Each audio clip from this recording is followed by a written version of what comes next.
le sacrifice de la croix, c'est-à-dire que la mort, la crucifixion qu'il a, qu'il a subi à la croix, à la croix de Golgotha.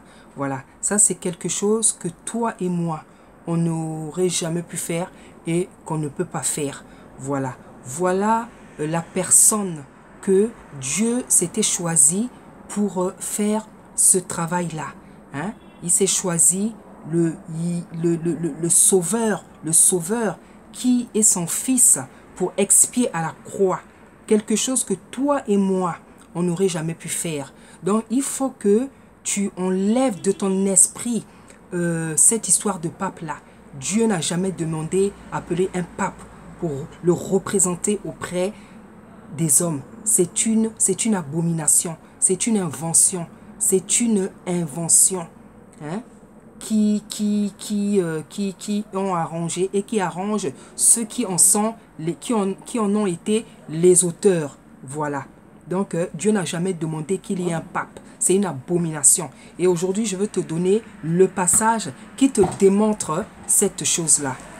Donc, nous sommes dans 1 Timothée 2. On est dans 1 Timothée 2. Voilà. Et c'est à partir du verset 5. Donc, je vais lire la parole. Hein. Je vais lire la parole. Donc, on nous dit, « Car il y a un seul Dieu et aussi un seul médiateur entre Dieu et les hommes. » Je ne veux pas dire Jésus-Christ parce que c'est même pas comme ça qu'il s'appelle. Je veux remplacer ce nom-là par les noms qui sont les siens. Ça va te choquer. Ça va te choquer. Mais il est temps que tu apprennes la vérité. Parce qu'il faut savoir que ce nom-là a été changé. Ce nom-là a été donné au gré de l'humeur des traducteurs, au gré de l'humeur des orgueilleux. Donc, je sais que ça sera difficile pour toi de t'en détacher. Comme il a été difficile pour moi de me détacher de son nom-là. Mais le Saint d'Isolélé est venu me parler. Le Saint d'Israël. Parce que Israël, c'est ce nom-là que tu connais. Tout a été changé. Les noms des villes, hein, même Israël. Hein, oui, tu seras choqué. Mais le Seigneur m'a dit, ceux qui t'écouteront jusqu'à la fin sont mes élus, sont mes enfants. Ceux qui ne t'écouteront pas, ce ne sont pas mes appelés. Voilà, donc c'est avec assurance que je fais cette exhortation. C'est avec cette assurance parce que je sais que ce Dieu-là me parle, il m'a parlé. Du moins, il utilise ses anges pour venir parler aux hommes. Voilà. Donc on nous dit, car il y a un seul Dieu et aussi un seul médiateur entre Dieu et les hommes, Isaïa. Isaïa, voilà, le sauveur en fait, le sauveur. Tu peux l'appeler Yasha, tu peux l'appeler Yeshua, c'est déjà plus proche de la vérité. Donc dans ce passage-là, on nous dit que il n'y a qu'un seul sauveur. Il n'y a qu'un seul sauveur.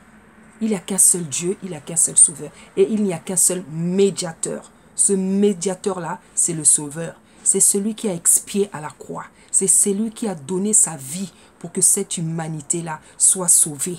Voilà. C'est cet homme-là qui s'appelle Isaïa, ou Yasha comme tu l'appelles. C'est cet homme-là qui a expié à la croix de Golgotha. Celui qui a été crucifié, celui qui a accepté de donner sa vie en rançon pour que toi et moi en soient sauvés. C'est au nom de celui-là que tu dois prier. C'est au nom de celui-là que le Dieu Tout-Puissant t'a demandé de prier. C'est au nom de celui-là que tu dois invoquer le Dieu Tout-Puissant. Dieu ne nous a jamais demandé de prier un pape.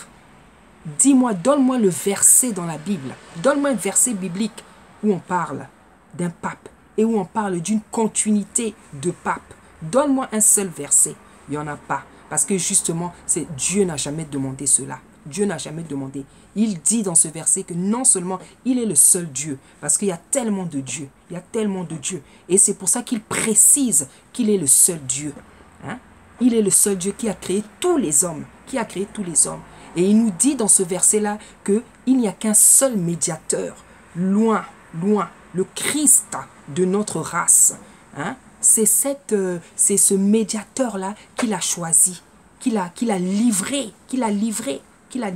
pour que l'humanité soit sauvée. Ce sauveur-là qu'il a choisi afin que toi et moi, on puisse l'invoquer en son nom. On puisse invoquer ce Dieu en son nom-là. le Sauveur, Yeshua, Yasha, Isaiah. Voilà, c'est celui-là que Dieu nous a donné pour qu'on l'invoque, pour qu'on le prie, pour qu'on puisse nous approcher de lui. Voilà, donc ces histoires de pape-là, ce n'est écrit nulle part dans la Bible. Ce n'est écrit nulle part dans la Bible. Donc je t'invite, toi qui es un appelé, toi qui es un élu, toi qui es un bantou, parce que oui, je m'adresse au bantou. Je m'adresse au bantou maintenant, parce que c'est ce que le saint Dissolélé m'a demandé. Et le païen, l'étranger qui veut s'approcher de ce Dieu tout-puissant-là, je te conseille et je t'invite à écouter cette exhortation-là, afin que tu sois délivré, afin que tu sois compté parmi les élus, afin que par cette parole-là, tu sois purifié, tu sois sanctifié. Voilà. Donc Dieu n'a jamais désigné un homme pour le représenter auprès des hommes. La personne que Dieu a désignée, la personne que Dieu a donnée, c'est le Sauveur, c'est le Christ, loin. Parce que le Christ, ça veut dire loin. C'est celui-là que Dieu nous a donné, au nom duquel il nous invite à l'invoquer, à le prier. Voilà. Ça, c'est la première chose que je voulais dire. Deuxième chose, parce que la première grosse abomination dans cette religion, c'est ça, prier le pape, prier le pape. Et combien de papes il y a eu? Combien de papes il y a eu, hein? Tous aussi décevants que les autres, tous aussi abominables les uns que les autres. Pourquoi ils ont été décevants? Pourquoi ils ont été abominables? Parce que ce sont des êtres humains. Parce que ce sont des êtres humains. Parce qu'on ne peut pas invoquer Dieu à travers un autre homme qui est pécheur. Hein? On ne peut pas invoquer Dieu à travers un homme qui est pécheur. Parce que ce pécheur-là, cet homme pécheur, comment se présenterait-il devant Dieu? Comment se présenterait-il devant Dieu? On voit même déjà dans l'ancienne alliance, tous les sacrifices, tout, les gants que Aaron devait prendre pour s'approcher du Saint d'Israël, pour rentrer dans le lieu saint, pour rentrer dans le lieu très très saint. On voit bien ce que Aaron devait faire, parce que lui-même n'était qu'un homme, et à n'importe quel moment, il pouvait expier, il pouvait mourir, parce que c'était le lieu de la sanctification, de la purification. Donc il devait prendre des gants, il devait se sanctifier, se purifier, particulièrement pour approcher ce Dieu-là. Voilà, donc Dieu ne nous a jamais demandé ces choses. Il est temps pour toi, mon frère bantou, ma soeur bantou, d'abandonner ces choses-là. Parce que j'aimerais que tu t'interroges aujourd'hui, avant qu'il y ait la traite négrière, avant que les Blancs nous emmènent. C'est pas du racisme, hein? C'est pas du racisme. On n'est pas en train de parler du racisme. Et on ne parle pas dans un esprit de racisme. Non, on dit tout simplement la vérité. Parce que l'histoire a été falsifiée, il n'y a eu que des mensonges. Il est temps aujourd'hui de rectifier les choses, de apporter la vérité à un peuple que Dieu avait choisi. Voilà, il est temps aujourd'hui d'apporter la vérité à un peuple que Dieu avait choisi. Et Dieu s'est choisi des servantes et des serviteurs qui n'ont pas peur de parler. Voilà, parce qu'il ne fait rien au hasard. Il ne fait rien au hasard. Donc ça, c'est la première abomination. La deuxième abomination, c'est laquelle? Dans le catholicisme, on prie Marie. Est-ce que Dieu nous a déjà demandé de prier Marie? Donne-moi un seul verset où Dieu t'a demandé de prier Marie. Donne-moi un seul verset où Dieu nous demande de prier Marie. Pourtant, c'est une abomination qu'on pratique dans le catholicisme. C'est une abomination qui est pratiquée. Et il est temps aussi à ce niveau-là que tu saches que ce n'est pas la volonté de Dieu. C'est une abomination. Et je veux t'emmener dans un passage qui va te démontrer que Dieu n'a jamais demandé qu'on prie Marie. Je veux t'emmener dans ce passage-là afin que tu sois exhorté et édifié. Voilà, donc nous allons aller dans Luc 2. Nous allons aller dans l'évangile de Luc. Pardonnez-moi de chercher ça rapidement. Parce qu'il y a tellement de... Luc 2, et je crois que c'est le... Voilà, c'est le verset 41. Voilà, verset... Non, 46. Voilà. Donc, lorsque l'ange Gabriel est venu visiter Marie, elle était tellement émerveillée, elle était tellement enchantée, tellement heureuse qu'elle a chanté un cantique, hein, d'adoration. Elle a rendu une action de grâce par un cantique au Seigneur. Et voici ce que nous dit ce cantique-là. Dans ce cantique, voici ce que dit Marie. On est donc dans Luc 1, verset 46. Voilà. Voici ce que nous dit Marie. Et Marie dit, « Mon âme exalte le Seigneur, et mon esprit se réjouit en Dieu, mon Sauveur, parce qu'il a jeté les yeux sur la bassesse de sa servante. Car voici désormais, toutes les générations me diront bienheureuse, parce que le Tout-Puissant a fait pour moi des choses grandes. Son nom est ainsi, son nom est saint. Et sa miséricorde s'étend d'âge en âge sur ceux qui le craignent. Il a déployé la force de son bras. Il a dispersé ceux qui avaient dans leur cœur des pensées orgueilleuses. Il a renversé les puissants de leur trône. Il a élevé les humbles. Il a ramassé de bien les affamés, rassasié de bien les affamés. Il a renvoyé les riches avides. Il a secouru Israël, Isolélé, sans serviteur. Il s'est souvenu de sa miséricorde, comme il avait dit à nos pères envers Abraham et sa postérité pour toujours. Marie demeura avec Élisabeth environ 3 mois, puis elle retourna chez elle. Amen. Voilà, on va relire petit à petit ce cantique-là. Et je veux te démontrer, point par point, que Marie n'est pas la mère de Dieu, comme on dit dans le catholicisme. Et que Dieu, le Tout-Puissant, n'a jamais demandé de prier Marie, de prier en son nom. C'est une abomination. Je veux te démontrer que Marie n'est pas la mère de Dieu. Comment Marie pourrait-elle être la mère de Dieu? Réfléchis. Il y a un moment donné, je me suis rendu compte que c'était juste une question d'intelligence, de raisonnement, de logique. Parce que si Marie est la mère de Dieu, qui est le Père de Dieu? Si Marie réfléchit, mon bien-aimé, ma bien-aimée, si Marie est la mère de Dieu, qui est le Père de Dieu? Parce qu'un enfant, on le fait pour qu'il y ait un enfant, il faut que pour qu'il y ait une mère, ça suppose un enfant. Et un enfant, il est fait avec une maman et un papa. Donc si on dit Marie, mère de Dieu, qui est le papa de Dieu? Puisque vous dites Marie, mère de Dieu, dans ce cas, qui est le papa de Dieu? Parce que Dieu est Dieu. Dieu, il est Dieu. Au-dessus de Dieu, il n'y a personne. Au-dessus de Dieu, il n'y a pas d'autre identité.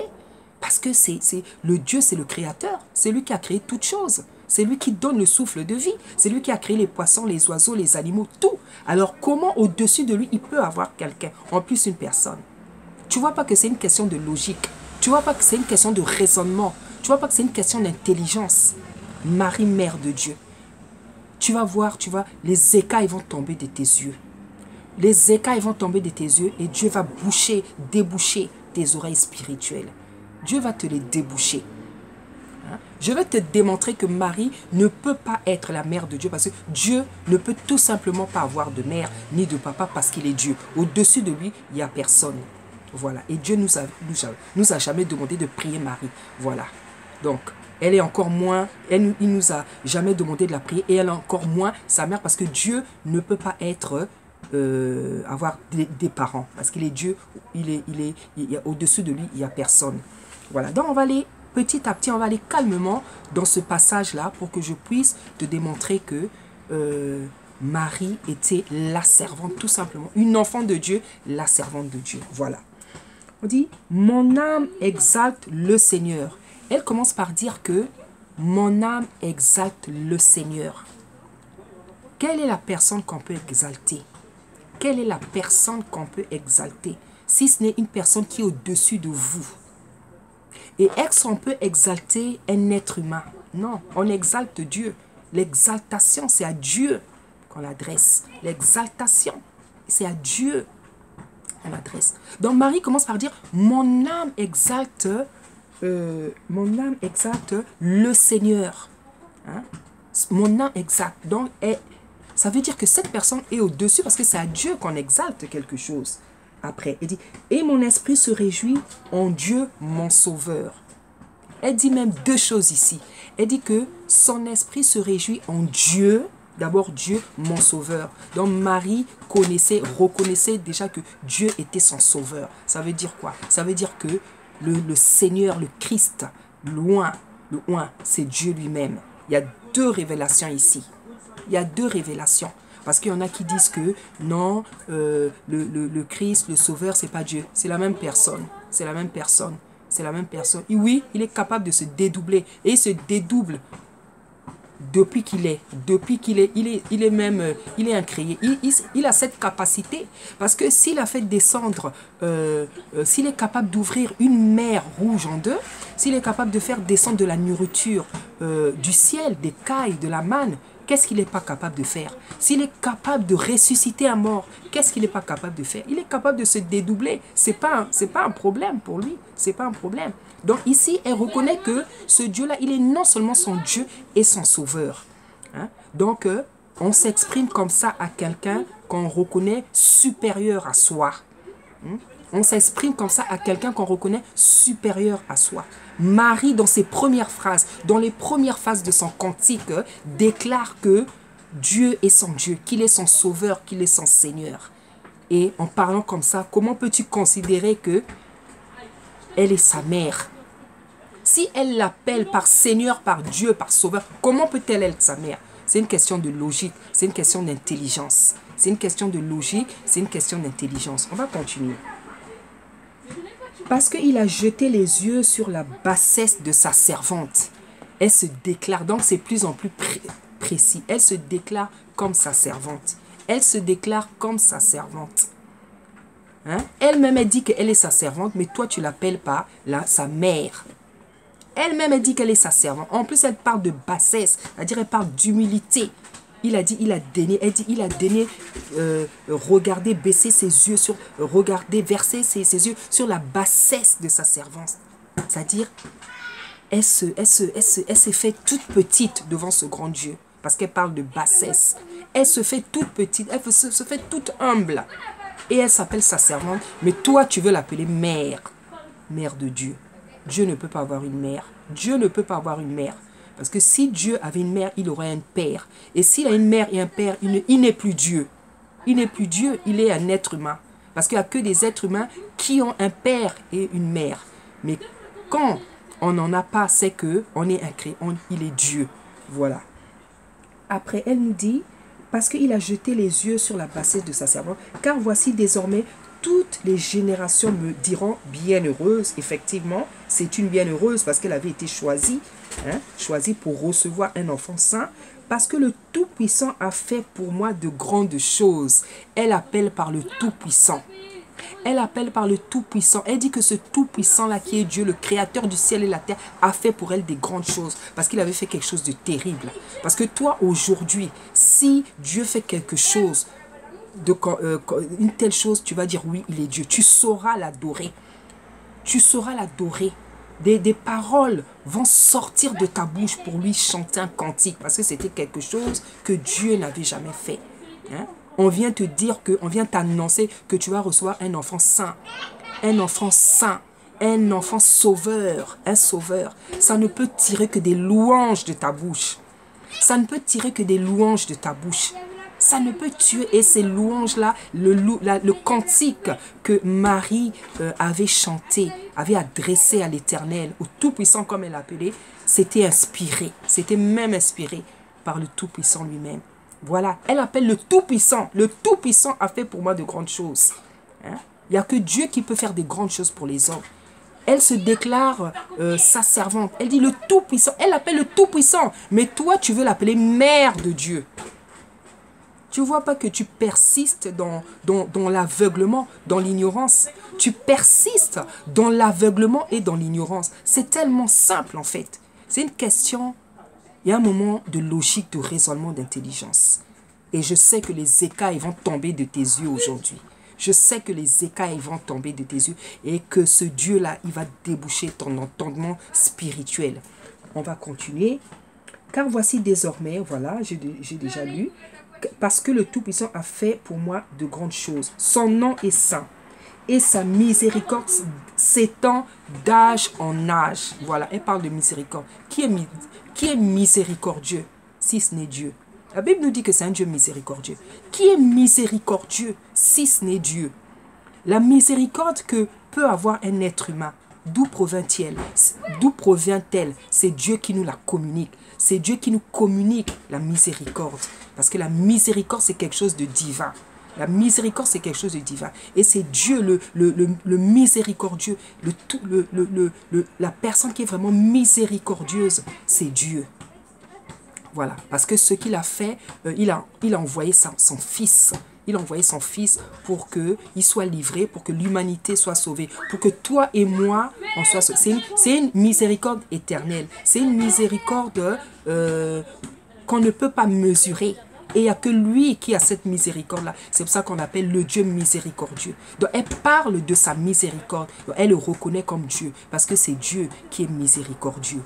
Voilà, on va continuer. Et sa miséricorde s'étend d'âge en âge sur ceux qui le craignent. Il a déployé sa force. Il a déployé la force de son bras.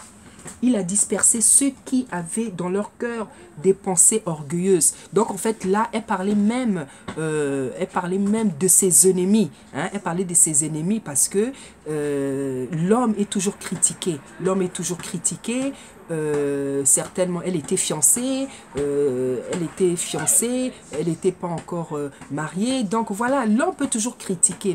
C'est pour ça qu'elle dit que il a dispersé ceux qui avaient dans leur cœur des pensées orgueilleuses, parce que certainement on avait pensé du mal d'elle, on avait pensé du mal, comme en tant qu'être humain, on peut penser du mal de toi. Voilà, il a renversé les puissants de leur trône. Il a élever les humbles, hein? C'est-à-dire par l'acte qu'il avait accompli dans la vie de Marie. Elle dit qu'il a renversé les puissants de leur trône, c'est-à-dire elle a baissé les gens qui se disaient grands. Il a baissé les gens qui se disaient grands, les gens qui avaient des pensées orgueilleuses, des gens qui étaient peut-être riches, qui avaient de l'argent, qui avaient des choses exceptionnelles. Lui, par l'acte qu'il avait accompli dans la vie de Marie, c'est pour ça qu'elle s'était permis de dire, il a renversé les grands de leur trône. Hein? Il a renversé les puissants de leur trône. Il a élevé les humbles dont elle faisait partie, parce que c'était une humble personne. C'était une humble personne. Parce que justement, Dieu, il dit dans sa parole qu'il prend les choses viles pour les élever. Il prend les choses viles pour les élever, pour en faire des grandes choses. Il dit que de la poussière, il relève l'indigent. Oui, Dieu peut prendre un clochard pour qu'il devienne un président de la République un jour. Voilà ce que ce Dieu fait. Voilà ce que Dieu fait. Hein?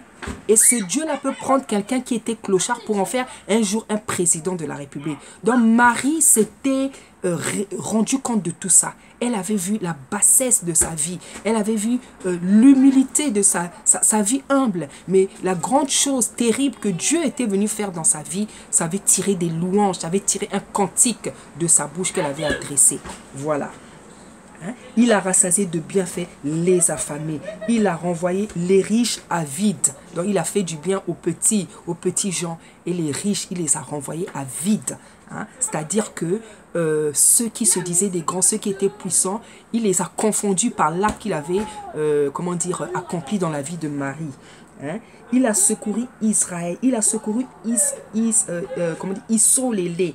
Hein? Son serviteur, il s'est souvenu de sa miséricorde, comme il avait dit à nos pères, envers Abraham et sa postérité pour toujours. Marie demeura avec Élisabeth environ 3 mois, puis elle retourna chez elle. Amen. Voyez, dans ce cantique-là, Marie est en train de rendre une action de grâce. Une action de grâce par rapport au miracle terrible que Dieu avait fait dans sa vie. C'était une jeune vierge que Dieu avait choisie. Je ne sais pas par rapport à quels critères, mais la grande chose que Dieu avait accomplie dans sa vie, voilà le cantique que ça avait tiré de sa bouche. Voilà la louange que ça avait tiré dans sa bouche. Voilà les actions de grâce que ça avait tiré dans sa bouche. Parce que c'était quelque chose de terrible. Imagine aujourd'hui, tu es là assise sur ta chaise ou bien dans ton canapé, sur ton lit. L'ange Gabriel vient te parler et vient te dire, tu as été choisi pour être celle qui va recevoir le Sauveur. Ça va te faire sortir des louanges terribles. Voilà. Donc, en prenant cet exemple, je voulais tout simplement te démontrer, bien-aimé, ma soeur bien-aimée, mon frère bien-aimé, que Marie ne peut pas être la mère de Dieu. Parce que elle, l'adoration qu'elle donne là, l'adoration qu'elle fait, l'action de grâce qu'elle rend, montre qu'elle est inférieure à ce Dieu. Elle s'est appelée comme sa servante. Elle a parlé de la bassesse de sa servante. Elle a appelé le Tout-Puissant. Elle a appelé le Sauveur. Elle a appelé mon Dieu. Si elle appelle son Sauveur, si elle appelle son Dieu, si elle appelle le Tout-Puissant, elle ne peut pas être sa mère. Elle ne peut pas être sa mère. Et Dieu n'a pas de mère. Dieu n'a pas de mère. Voilà la deuxième chose que je voulais te démontrer, que Dieu n'a pas de mère et on ne peut pas prier au nom de Marie. On ne peut pas adresser des prières à Marie parce que Dieu nous l'a jamais demandé. Et en plus, Marie est morte. Ça fait bien longtemps et on ne peut pas adresser des prières aux morts. Laissez-la reposer en paix. Voilà. Donc, l'autre abomination, c'est que les catholiques... comment dire, prie aux anges. Prie aux anges. Dieu n'a jamais demandé ça. Il n'y a pas non plus de verset où Dieu nous demande de prier aux anges. Non, les anges, on ne les prie pas. On peut les invoquer. Tu peux invoquer, tu peux demander que le ministère des anges se mette en marche pour ta protection, pour activer une prière, pour qu'une prière soit reçue. Mais on ne prie pas, on n'adresse pas nos prières aux anges. On peut les invoquer, mais on n'adresse pas, tu les invites en fait. On les invite parce qu'il y a le ministère des anges. Et dans toute la Bible, on parle vraiment du ministère des anges. Il y a le ministère des anges qui est actif. Parce que les anges sont des entités célestes que Dieu a mis à notre disposition pour différentes, différentes choses. Pour la protection, pour différentes choses. Voilà, tu peux appeler les ministères des anges pour qu'ils soient actifs dans ta vie. Parce que la Bible nous dit, l'ange de l'Éternel campe tout autour de ceux qui le craignent. Donc, ils ont déjà une fonction de protection. Ils ont plusieurs fonctions. Et tu peux appeler leur ministère, le mettre en action. Mais on ne prie pas les anges. On ne prie pas les anges. Il n'y a pas un verset où Dieu nous dit de prier les anges. Or, voici l'abomination qui se pratique dans le catholicisme. Ce n'est pas la seule. Il y en a encore une autre. Prier les morts. On prie les saints. Dieu n'a jamais demandé de prier les morts. Dieu n'a jamais demandé de prier les morts. Les saints, Saint Joseph, Saint Pierre, non, Dieu n'a jamais demandé, ni ceux qui étaient dans la Bible, ni ceux qui sont venus après, Dieu n'a jamais demandé. La Bible dit qu'il n'y a qu'un seul nom qui nous a été donné. Il n'y a qu'un seul nom qui nous a été donné, le nom de Isaïe. C'est le seul nom qui nous a été donné pour qu'on puisse s'approcher, invoquer ce Dieu et prier ce Dieu-là. C'est ce seul nom qui nous a été donné. Donc Dieu n'a jamais demandé de prier les saints, de prier les morts. Au contraire, dans Deutéronome, il nous dit que vous n'invoquerez pas les esprits de mort. Vous n'invoquerez pas les esprits de mort. C'est une autre abomination que Dieu n'a jamais recommandée. On voit par exemple dans les livres, je crois que c'est le livre du roi, lorsque Saoul, dépassé par les événements, va voir une sorcière et il demande à cette sorcière d'invoquer, Samuel, le prophète Samuel, qui était mort depuis un moment. Et lorsque le prophète Samuel a apparu, il s'est fâché, il a repris. Bon, ça, je ne veux pas aller dans... Parce que ça va me pousser à parler d'autre chose. Mais on n'invoque pas les morts. On ne prie pas les morts. Laissez les morts reposer en paix. On ne prie pas les morts. C'est une abomination. C'est de la chromancie, en fait. C'est de la chromancie. Voilà. On ne prie pas les morts. Dieu n'a jamais demandé ça. Donc, Deutéronome 18, Dieu nous défend carrément de le faire. Dieu nous exhorte à faire le contraire. Il dit, n'invoquez pas les esprits de mort. N'invoquez pas les esprits de mort. Et voilà une autre abomination qui est pratiquée dans le catholicisme. Comment peux-tu prier un mort? Comment peux-tu invoquer un mort? Est-ce qu'un mort entend? Est-ce qu'un mort peut te répondre? Est-ce qu'un mort réagit? Est-ce qu'un mort peut parler? Dans le livre d'Ecclésiaste, on nous dit, il n'y a plus de part pour ceux qui sont morts. Il n'y a plus de part pour ceux qui sont morts. Et leur jalousie, et leur bonté, et leurs sentiments, c'est-à-dire, et leur jalousie, et même le bien, tout est parti avec eux. Voici ce qu'on nous dit dans Ecclésiaste. Il n'y a plus de part pour les morts, et leur jalousie, et leur peur, et leur sentiments, tout est parti avec eux. Parce qu'il y a des gens, ils sont tellement superstitieux, tellement ignorants, qu'il y a des gens qui ont même peur des morts. Hein? Il y a des gens qui s'adressent aux morts, il y a des gens qui font des prières, il y a des gens qui comptent sur les morts pour les protéger. Il y a des gens qui ont même peur des morts. Hein? Tu as peur de ton grand-père qui est mort, tu as peur de ta grand-mère, tu as peur de ta tante qui est morte, tu as peur. C'est l'abomination, c'est l'obscurantisme, c'est les ténèbres, être dans ce genre d'ignorance-là. C'est l'obscurantisme total. Tu as peur des morts, quelqu'un qui ne peut plus aboyer. Hein? Qui t'a dit que les morts parlent? Qui t'a dit qu'un mort peut te protéger? Tu as vu ça où? Qui t'a dit qu'un mort peut te protéger? Je sais que Dieu est souverain, il fait ce qu'il veut. Hein? Parfois, tu as peut-être rêvé, parfois un mort qui est venu te donner un message. Bon, Dieu est souverain, il peut faire ce qu'il veut. Il peut faire ce qu'il veut. Hein? Il faut analyser aussi le rêve que tu as fait. Il faut aussi analyser. Mais en général, méfie-toi. Parce que quand tu rêves un mort, sache que c'est l'esprit de mort qui te menace. Hein? Tu n'as pas rêvé des morts. Tu n'as pas rêvé des morts. Bon, ça, c'est d'autres dimensions. Mais moi, je voudrais tout simplement te dire aujourd'hui, on n'invoque pas les morts, on ne prie pas les morts. Dieu nous l'interdit dans Deutéronome 18. On ne prie pas les morts. Parce que voilà une autre abomination qui se fait, qui se pratique dans le catholicisme. Et il est temps, peuple bantou, d'arrêter toutes ces abominations. Parce que c'est à cause de ces abominations que le Saint d'Issolélé est fâché avec l'Afrique. Ah oui, parce que ce sont des abominations qui ont été imitées par des peuples qui ne le connaissaient pas. Qui ont été imités des peuples plutôt qui ne le connaissaient pas. Nous, on ne doit pas faire ça. Parce qu'on est un peuple saint, on est un peuple élu, on est un peuple choisi. Il nous a donné un livre, il nous a donné des lois, des préceptes, des commandements, des oracles que nous devons pratiquer. Même si ce livre a été falsifié, en le lisant, si tu t'attaches à lui, il pourra purifier ton esprit comme il a fait avec moi.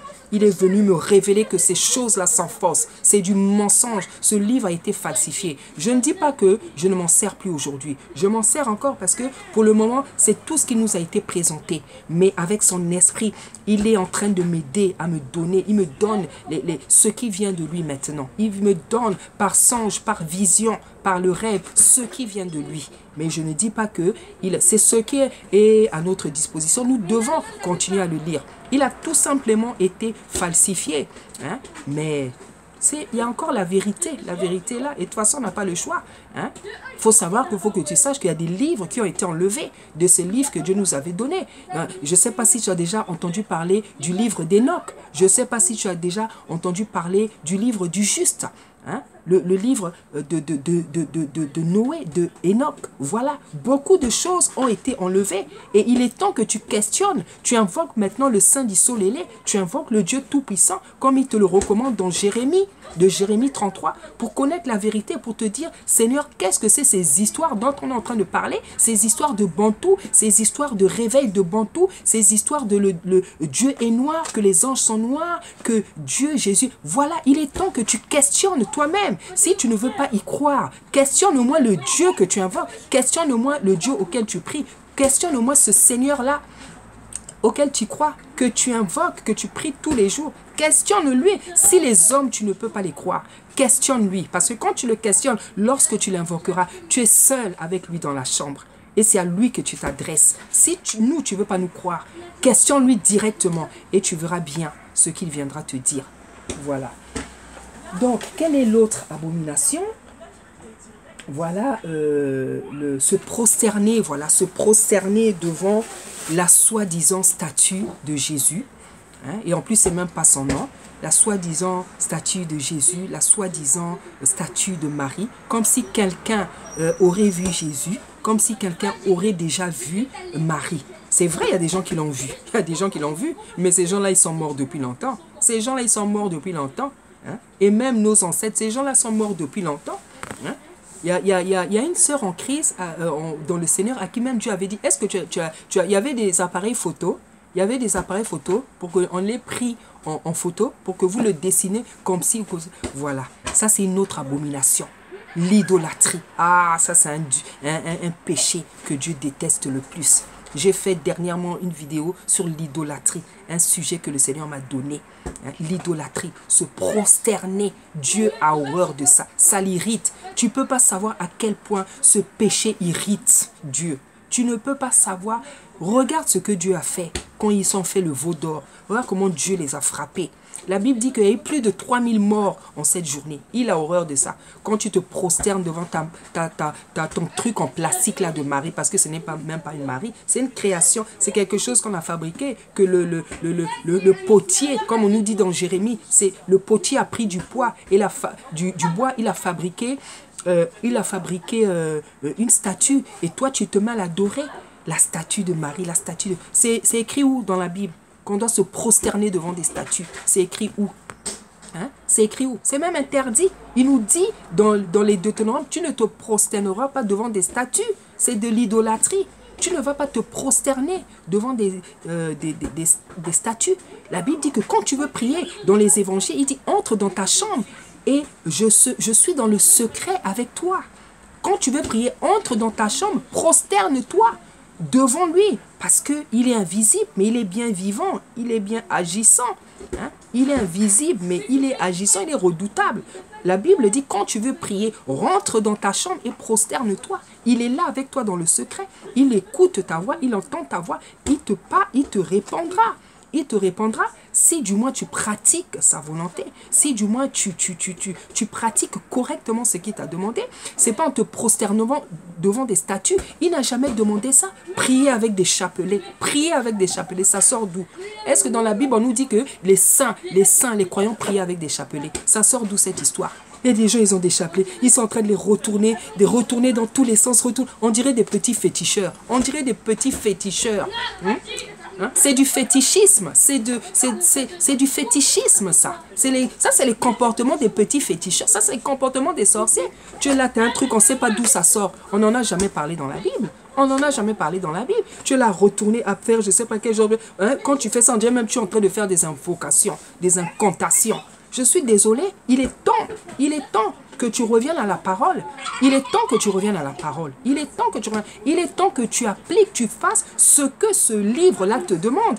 Et non d'accepter dans ta vie sans intelligence, sans raisonnement, à faire des choses. Tu cherches même pas à savoir si on t'a demandé ça dans la Bible.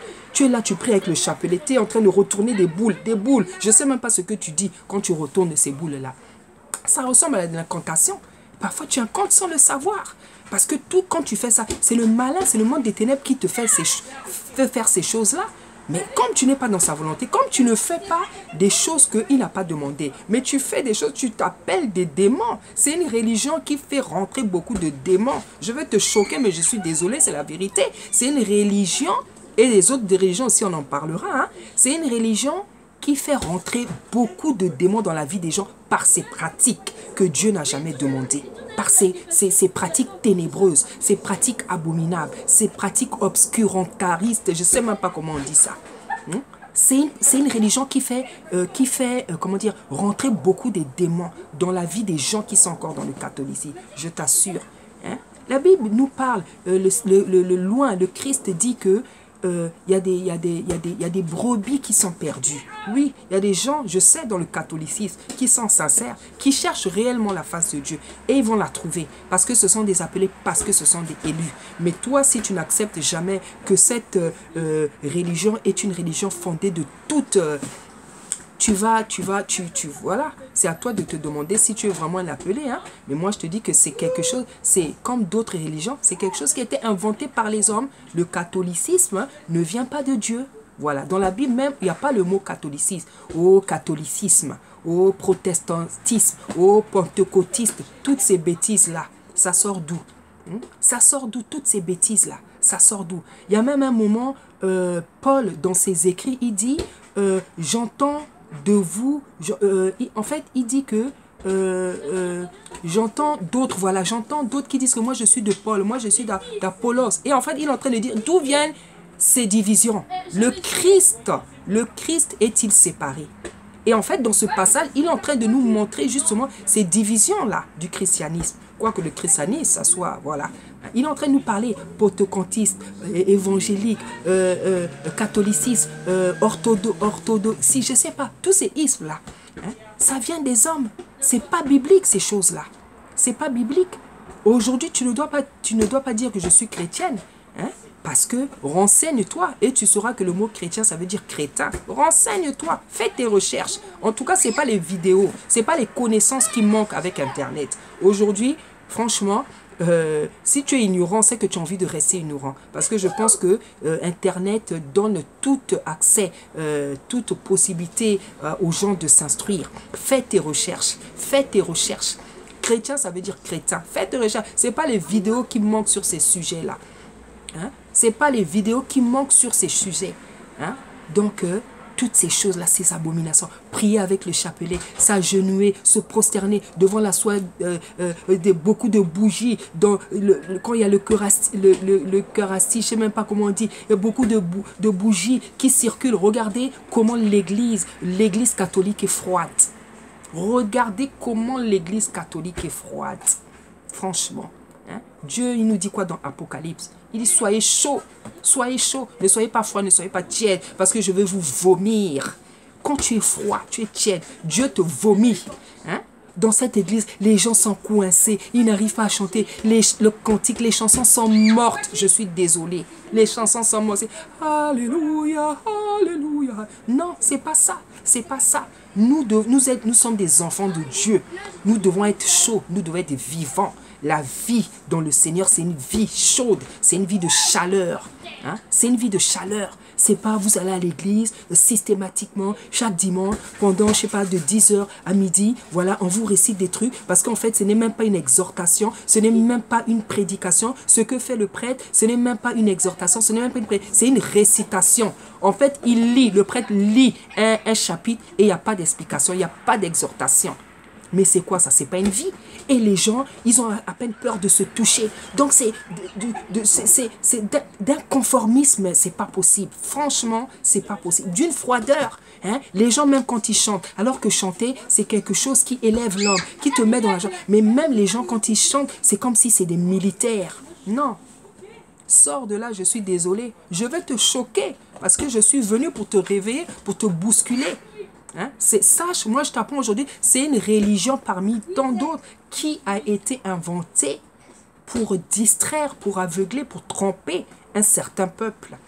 Il faut que tu le saches. Je voudrais même je me demande même si parfois tu t'es posé la question, avant qu'il y ait la traite négrière, avant que les Blancs emmènent l'évangile dans notre continent, est-ce que tu t'es jamais demandé, qu'est-ce qu'on priait? Qui on priait? Est-ce que tu t'es jamais demandé cette question? Avant que les Blancs viennent avec l'évangile. Hein? Est-ce que tu t'es jamais demandé comment on priait? Qui on priait? On avait un Dieu et on a toujours eu un Dieu. Hein? Ils nous ont mené quelque chose qu'ils ont déformé. Et ils sont venus nous donner ça pour nous tromper. Hein? Pour nous perdre, pour nous tromper. Tu t'es jamais demandé comment on priait avant qu'il y ait la traite négrière? Comment on priait avant que l'évangile vienne en Afrique? Tu t'es jamais posé cette question? Moi, aujourd'hui, je suis surprise quand je vois, par exemple, des Sénégalais, des Maliens, musulmanes. Ce n'est pas vos religions. Je suis désolé de te dire. Ce n'est pas vos religions. Vous avez porté les robes là comme des cravates. Ce n'est pas ta religion. Tu es noir. Hein? Ce n'est pas une religion africaine, l'islam. Je suis désolé. Ce n'est pas une religion... Je suis surprise. Hein? Je suis surpris, parfois, le jour que j'ai entendu qu'il y avait même des Chinois qui étaient musulmans, alors vraiment ça m'avait dépassé. Je dis, mais ils avaient fait fort, hein, les gars, ils avaient vraiment fait fort. Quelle persécution, hein? Et voilà, il faut se demander, tu as ton identité, il faut te demander, faire des recherches sur ton identité. Ce que tu as là, le Dieu en quel tu crois, hein? Ce que tu connais là, c'est ce qu'on est venu te coller à la peau. Cherche les vraies choses, cherche ta vraie religion, cherche tes vraies racines, cherche ton histoire, cherche ton identité, cherche ton identité spirituelle. Cherche ton identité spirituelle. Parce qu'on a été trompé depuis des siècles.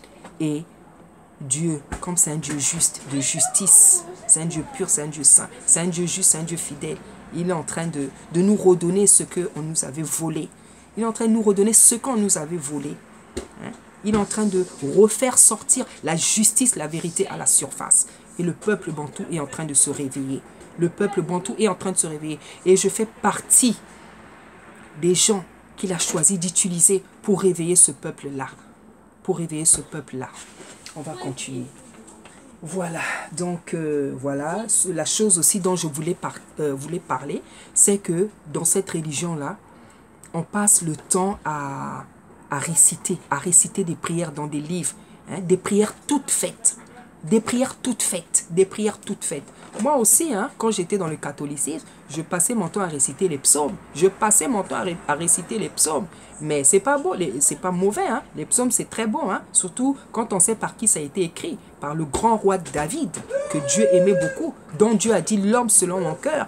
Donc, c'est pas mauvais. Mais il faut savoir que ce que Dieu aime, c'est que tu lui emmènes tes phrases à toi. Tu lui exposes tes problèmes. Tu lui parles de tes problèmes. Tu lui parles de tes... Tu lui donnes des phrases qui sont en rapport avec les difficultés, les problèmes que tu vis dans la vie. Hein? Les problèmes que tu vis dans la vie. Hein? Pendant tout ton séjour, ton pèlerinage sur la terre, tu ne vas pas passer ton temps à réciter des prières qui ont été écrites par d'autres personnes. Parce que c'est, par exemple, les psaumes du roi David, il les avait écrits par rapport à ce qu'il avait vécu, par rapport à ses souffrances, à ses joies, à ses angoisses. Hein? Donc, tu ne peux pas être là toute la vie à réciter les prières d'une autre personne. Dieu veut que tu t'avances vers lui avec tes chagrins, avec les formules de ce qui sort de ton cœur, les formules des phrases par rapport à tes problèmes à toi.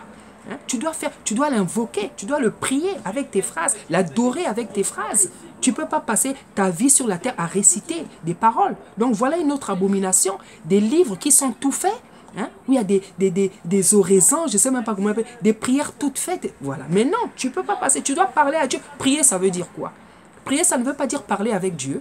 Prier, ça ne veut pas dire, bon, toi, qu'est-ce que tu fais? Tu passes ton temps à réciter. Tu passes ton temps à réciter des prières que d'autres personnes ont écrites. Mais quand est-ce que tu vas parler à Dieu? Quand est-ce que tu vas l'invoquer? Quand est-ce que tu vas lui parler? Quand est-ce que tu vas l'invoquer? Voilà, c'est ça. Ça, c'est une autre abomination. Voilà. Et l'autre abomination, c'est ce lieu-là qu'on appelle Lourdes. Voilà, où les gens, voilà, on dirait le lieu de l'autel, d'offrande, donc le lieu